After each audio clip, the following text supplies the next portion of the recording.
RSS आणि भारतीय जनता पक्ष या दोघांची गेली 40 वर्षाची भूमिका 14 वर्ष जी आहे त्याची भूमिका जर आपण पाहिली तर आम्ही बिगर मुसलमानांच्या तिकिटावरती मतावरती निवडून येऊ शकतो असा त्यांचा स्टँड राहिलेला आहे आणि त्याला अनुसरून ख्रिश्चन, मुस्लिम, जैन याच्यापैकी कोणालाही त्यांनी उमेदवारी दिलेली नाही अशी असणारी परिस्थिती आहे. परंतु मागच्या काही महिन्यामध्ये एका काळी RSSचे असणारे स्पोक्सपर्सन राम माधव हे ISI पाकिस्तानच्या इंटेलिजन्स एजन्सी तिथले काही अधिकारी यांना श्रीलंकेमध्ये भेटले आणि भेट झाली. 2-3 दिवस चर्चा झाली.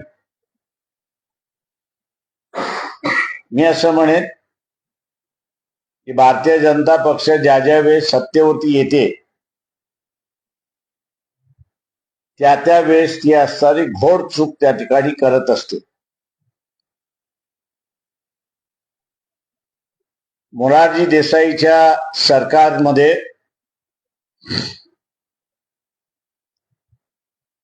अटल बिहारी वाजपेयी हे फॉरेन मिनिस्टर होते. व्हिएतनाम सारख्या देशाची भारताशी अत्यंत घनिष्ठ आणि मैत्रीचे संबंध होते. फेब्रुवारी 79 मध्ये अटल बिहारी वाजपेयी चायनाच्या दौऱ्यावरती गेले.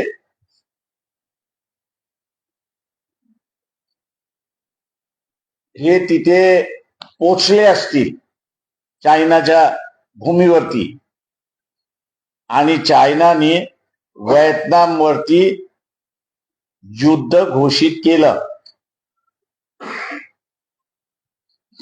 माझ्या माहितीप्रमाणे त्यावेळेच्या इंटेलिजन्स डिपार्टमेंटने ही माहिती दिली होती, पण जे काँग्रेस करू शकला नाही ते आम्ही करू. 62च्या युद्धाच्या नंतरच्या कालावधीमध्ये आणि आपण बघत असाल की अर्धवट दौरा टाकून अटल बिहारी वाजपेयी यांना भारतामध्ये परतावं लागलं अशी परिस्थिती आहे. दुसरी महत्वाची चूक जी झाली आणि ती घोर चूक झाली असं मी त्या ठिकाणी म्हणेन. दुर्दैवाने भारतीय नागरिक हा देवळाच्या बाहेर अजून आलेला नाही आणि मस्जिदीच्या बाहेरून अजून आलेला नाही. तो दोन्ही ठिकाणी अडकलेला आहे.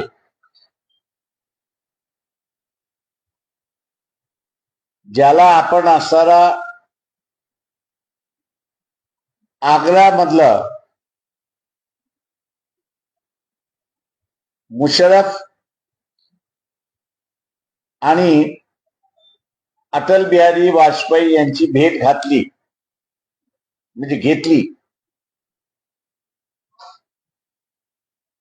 जगभरातून पाकिस्तानचे अध्यक्ष होते,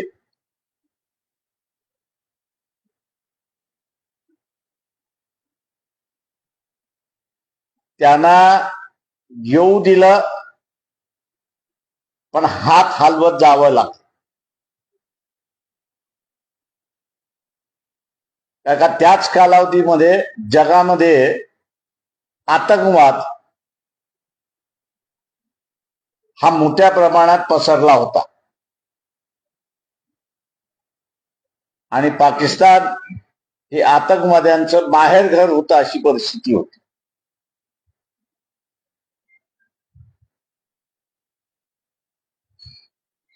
राजकीय परिस्थिती, जग ह्या आतंकवादापासून कंटाळलं होतं, त्रासलेलं होतं आणि काही करून पाकिस्तानला जेरबंदी करायचं हा त्यांचा निर्णय झाला होता. आणि म्हणून पाकिस्तानचं जे कर्ज होतं याला मुदत वाढवायला कोणीच देत नव्हतं. आग्राच्या बैठक झाली नसती तर 30 दिवसामध्ये पाकिस्तान हे एक्सटर्नल बॅलन्स ऑफ पेमेंट म्हणजे आयात केलेल्या वस्तू आणि येणारा डॉलर उत्पादनाचं साधन डॉलर जे उत्पादनाचं साधन होतं याच्यामध्ये मिसमॅच होती. ज्या वस्तू पाकिस्तानने विकत घेतल्या त्याचे पैसे देण्यासाठी, त्याचा आधा काढण्यासाठी त्यांच्याकडे निधी नव्हता. आणि म्हणून जसं आपल्याला IMFनी बंदिस्त केलं चंद्रशेखरच्या कालावधीमध्ये, त्याच पद्धतीने पाकिस्तानला सुद्धा बंदिस्त करता येईल आणि त्यांच्या धर्तीवरनं आतंकवाद हा संपवता येईल हा त्यांचा अजेंडा होता. परंतु जे काही गोड गोड टीव्हीच्या माध्यमातून जगभर दाखवण्यात आलं त्यातून जगाने टाकलेला पाकिस्तानचा चाप जो होता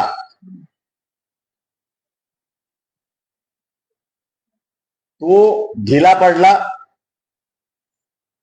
पाकिस्तानचे जे असणारे नाकेबंदी करण्यात आली होती त्याच्या असणाऱ्या आर्थिक नाड्या आवळण्यात आल्या होत्या, त्या लूज करण्यात आल्या. आणि नंतर आपण बघतो की कारगिल घडलं आणि इथं असणारा बॉम्ब ब्लास्टचा सिलसिला पुन्हा सुरुवात झाला अशी परिस्थिती आहे.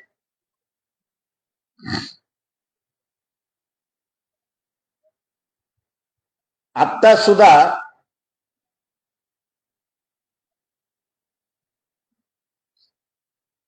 पाकिस्तानचा असणारा आंतरराष्ट्रीय इमेज आपण बघितलं तर इराण म्हणते आम्हाला ह्यांनी फसवलं आणि अमेरिका म्हणतोय यांनी आमचा वापर केला.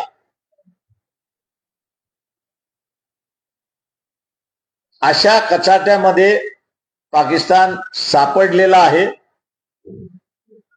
त्याच्याच बरोबर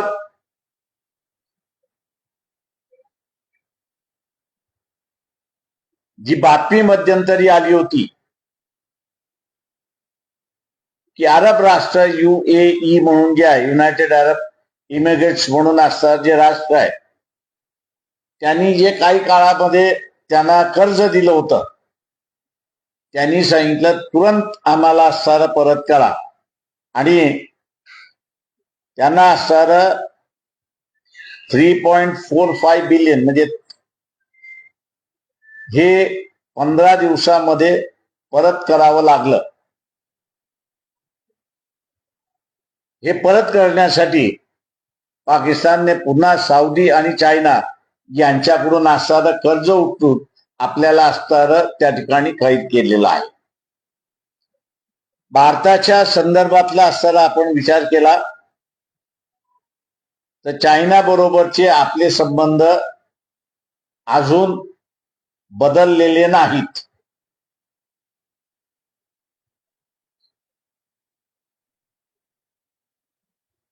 आणि दुसऱ्या बाजूला आपण बघत असाल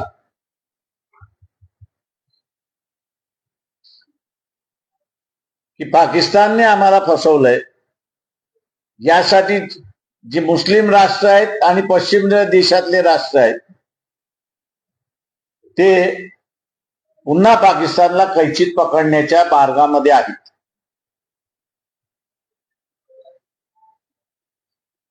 पाकिस्तान जेवढा कैचीमध्ये सापडला जातो, भारतामध्ये असणारा ब्लास्ट होत नाही अशी परिस्थिती आहे.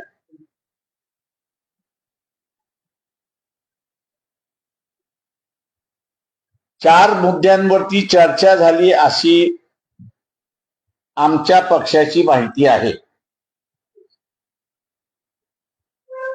राम माधव ISIच्या प्रमुखांना भेटले,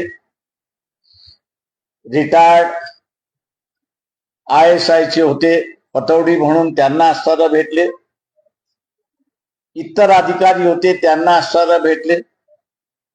चार मुद्द्यांवरती त्यांची असताना चर्चा झाली.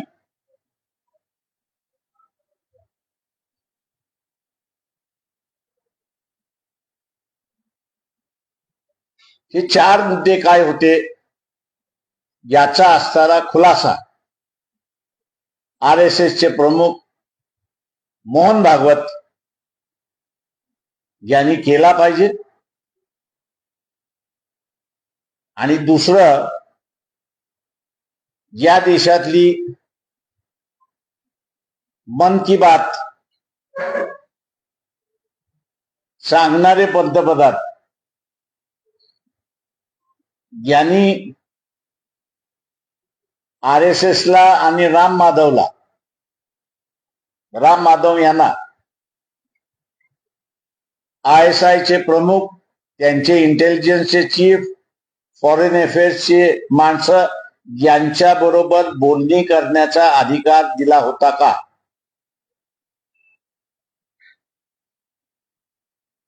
मी इथे विरोधी पक्षाचं दुर्दैव असं मानतोय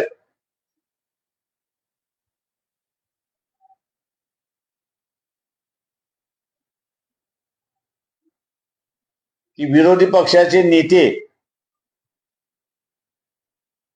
यांनी भारताच्या सुरक्षिततेच्या संदर्भातले प्रश्न आणि राम माधवच्या भेटीच्या संदर्भातले प्रश्न उपस्थित केले पाहिजे होते.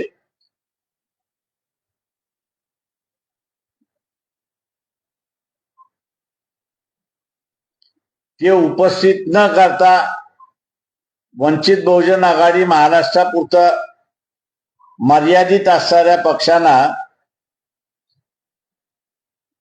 आता नॅशनल प्रश्न उचलावे लागतात आहेत अशी परिस्थिती आलेली आहे.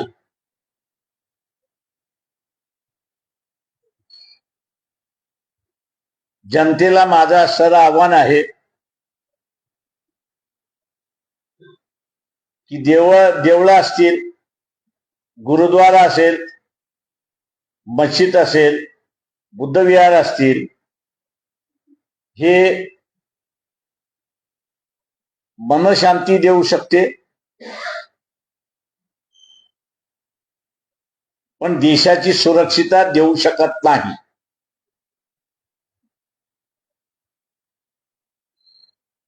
किंवा देशापुढचे आर्थिक प्रश्न सुद्धा सोडवू शकत नाही.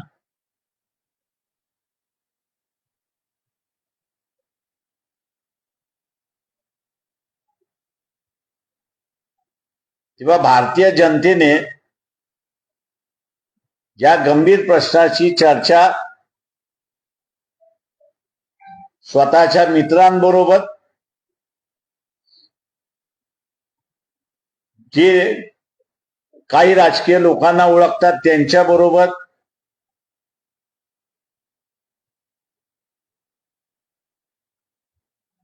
केली तर मी असं म्हणेन हा देशावरती फार मोठा उपकार होईल.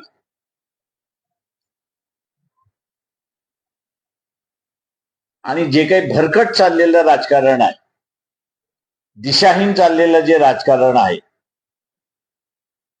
त्याला कुठेतरी आळा घालता येईल.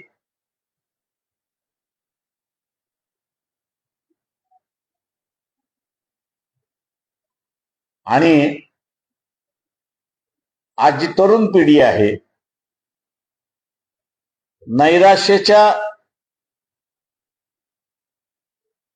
वातावरणात चाललेली आहे, तिला अधिकृतरित्याने विचार करायला आणि मार्ग काढायला संधी मिळेल अशी परिस्थिती आहे. आपण आता विचार. हा गंभीर आरोप आहे.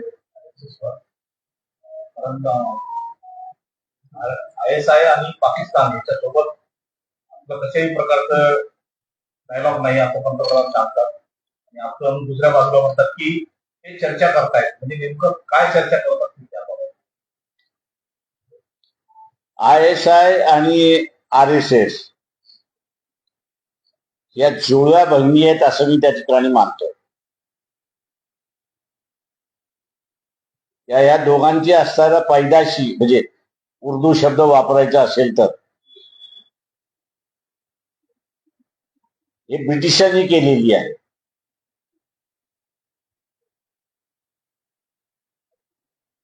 आणि म्हणून आपण बघत असाल की RSS हे भारतामध्ये रजिस्टर्ड नाही पण अमेरिकेत रजिस्टर्ड आहे.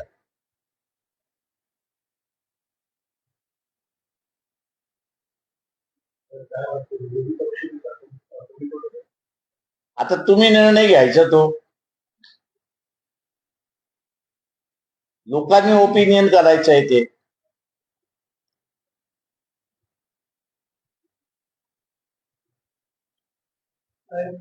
शिवसेना पक्ष आणि सेना यावर मी आपण ह्याच्यावरती बोलू नंतर मग बोलू त्याच्यावरती. याच विषयावरती बोललेला अधिक बरं राहील. याच्यामध्ये काय चर्चा चालू असेल? तुम्ही ते 4 मुद्दे सांगितले ते आम्हाला कळले नाही. फक्त 4 मुद्द्यांवरती चर्चा झाली एवढंच फक्त आम्हाला कळते. म्हणून आम्ही असं मोहन भागवतांना विचारतोय की बा हे 4 मुद्दे कुठले हे तर आम्हाला सांगा.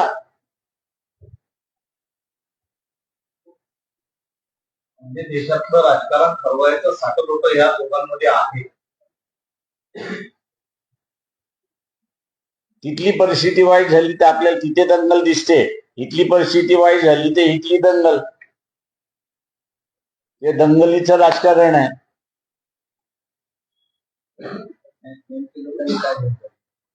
लोकांनी ठरवलं पाहिजे आणि विचारलं पाहिजे की तुम्ही कशासाठी भेटलात.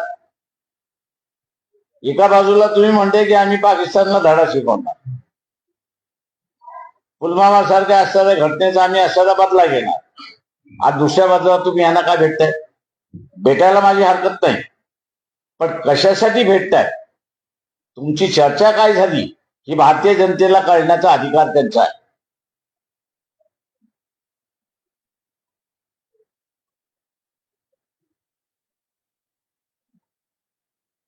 आणि मग भारतीय जनता ठरवेल की तुमचं भेटणं योग्य होतं की अयोग्य होतं. त्याच्यामध्ये फक्त एक ते राम आरोप होते का बाकी कोणी आरोप? हे बरेच असतील नसतील आम्हाला माहिती आहे, पण राम माधव यांचं आम्हाला अधिकृतरित्याने माहिती आहे म्हणून आम्ही त्यांचं नाव घेतलं. उरलेल्यांचं अधिकृत रीतीची माहिती नसल्यामुळे आम्ही असणारं त्यांची नावं घेत नाही आणि होते की नव्हते ही माहिती.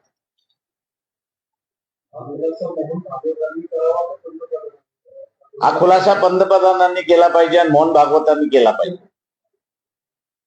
कोण आहे राम माधव? संघटनेचे प्रमुख RSS ही जी संघटना आहे त्याचे प्रमुख मोहन भागवत आहे. राम माधव या संघटनेचे एक प्रवक्ता आहेत. नरेंद्र मोदी कोण आहेत? तर या देशाचे पंतप्रधान आहेत. त्याच सर्वस्वी आहेत. त्यांच्याच इशाऱ्यावरती इथली असताना अख्खी फॉरेन पॉलिसी चालते. तेव्हा त्या हात मोदींच्याच भाग होता का की त्यांनी असणारा कोलंबोला जाऊन ISIच्या प्रमुखाला भेटलं पाहिजे आणि RSSला त्यांनी सांगितलं आणि RSSने राम माधव यांची निवड केली. काय आहे ते सांगावं ना. अंधारात कशासाठी?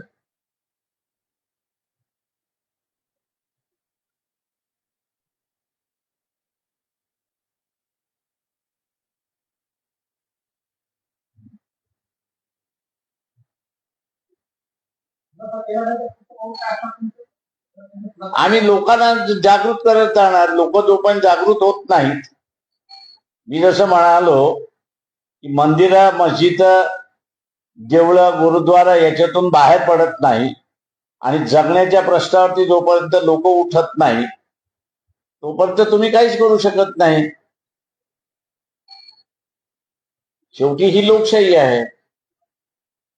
या लोकशाहीमध्ये आवाज उठवणं आणि लोकांना जागृत करणं हा नियमाला धरून तुम्हाला अधिकार आहे, ते आम्ही करणार.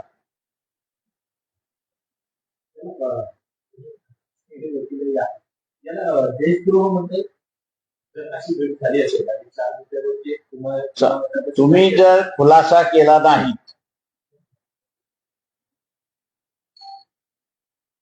तर अंधारामध्ये तुम्ही काळाबोरं काहीतरी केले हा आरोप त्यांच्यावरती होणार.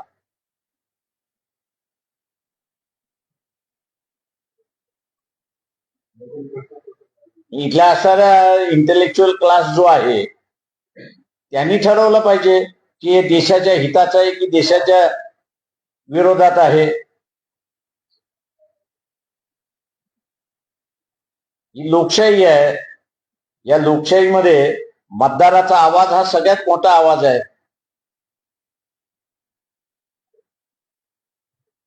एका साईडला या सरकारला विद्यार्थ्यांसोबत चर्चा करायला वेळ नाही, पण पाकिस्तान बरोबर चर्चा करायला वेळ आहे.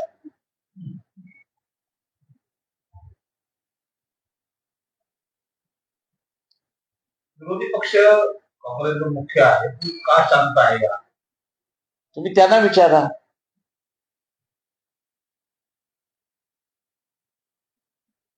हे साध्या ते मल्लिकार्जुन खरगे सरांच्या जो अपमान झाला आहे त्याच्यासाठी सुद्धा उतरलेले नाही रस्त्यावर. जी चूक गांधीजींच्या काळात झाली ती चूक हेही गांधी करतायत असं वाटतं. मी आता एवढंच म्हणेन की काँग्रेसने स्वतःच्या ऑफिसला आता टाळं लावायची वेळ आली. महात्मा गांधीचा जो सल्ला आहे तो त्यांनी मान्य करावा.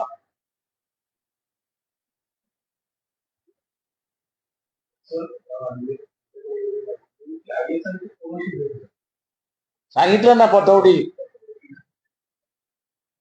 का राजा. पतौडी एका काळचे ISIचे चीफ होते. आणि हे पतौडी आपल्या पतौडीच्या नातेवाईक आहेत. भारतामध्ये माहिती गोळा करायला फार वेळ लागत नाही.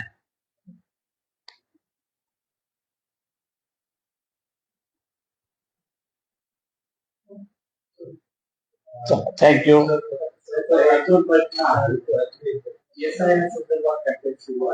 मी उद्या घेतो पुन्हा त्याच्यावर बोलतो.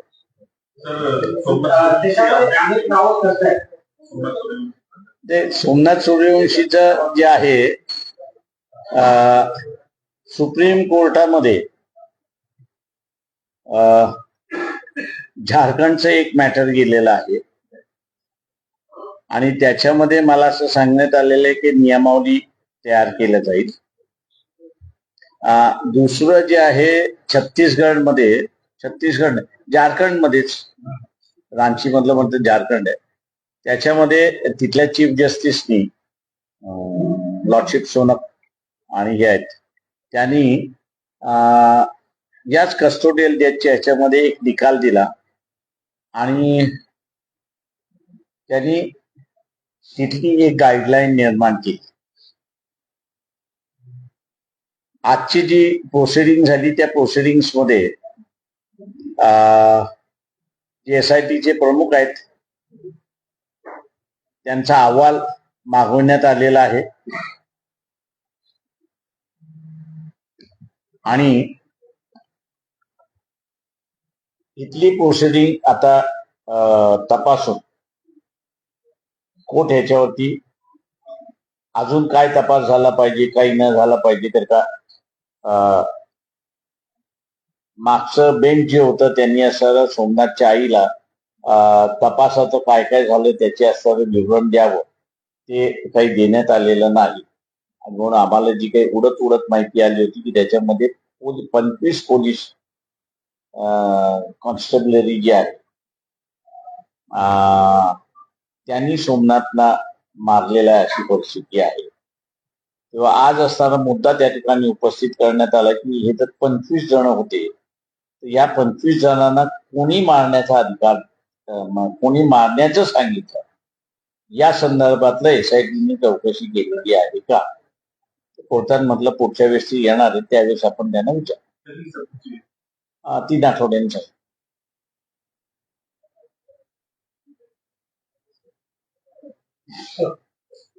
आणि उद्या जे आहे ते एसआरएवरती जाण्यापूर्वी येतोय मग